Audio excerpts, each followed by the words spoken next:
ጅል ሰው ትልቅ ሥራ መስራት ሲያቅተው ትልቅ ሰው ሰድቦ ይታወቃል። የጅል ሰው አካሄድ እንደዚህ ነው። ጅል አያርጋችሁ እግዚአብሔር። ጅል በጣም ጅል ማለት ምን ማለት ነው ተብሎ ቢጠየቅ መልሱ ምንድን ነው? ጅል ማለት ነው።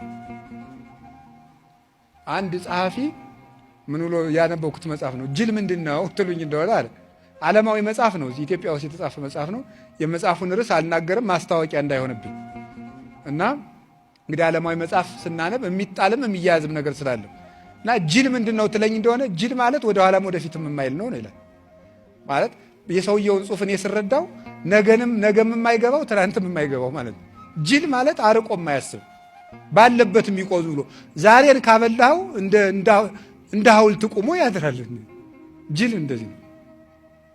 እነዚያ ጅል ጳጳሳት ተሰብስበው እጅ ቆርጧል አለ። ከዛ ምን አደረጉ? አንዱን እጅ ደበቀና አንዱን እጅ ከፍ አድርጋለው። በአጋጣሚ ቅዱስ አትናቴዎስ ትክ ብሎ ሲመለከት ሰው ሁሉ አትናቴዎስ ምን ይሆን ብሎ ተሰብስቧል። ትክ ብሎ ሲመለከት ያን ቆርጧል የተባለው ሰው እያየው ና ወደፊት አለው። መጣ። ቀኝ እጅህን አንሳ አለው። አወጣ እና የታል የቆረጥኩት ሲባል ሌላኛው እጁን አለ። ይሄኛውን እጁን ሰውሮታል። ይሄኛውን እጅ ብድግ አደረገና ቅዱስ አትናቴዎስ እንግዲህ የቆረጥኩት ሶስተኛውን እጅ ነው ብሎ ተናገራቸው። እውነት ያሸንፋል። ተሰብስበው በውሸት ያንን ምሰሶ ያንን የክፍለ ዘመን ብርሃን ያንን የቤተ ክርስቲያን ኮከብ ብቻውን 50 ዓመት የቆመ አምድ ነበር ቅዱስ አትናቴዎስ ብቻውን።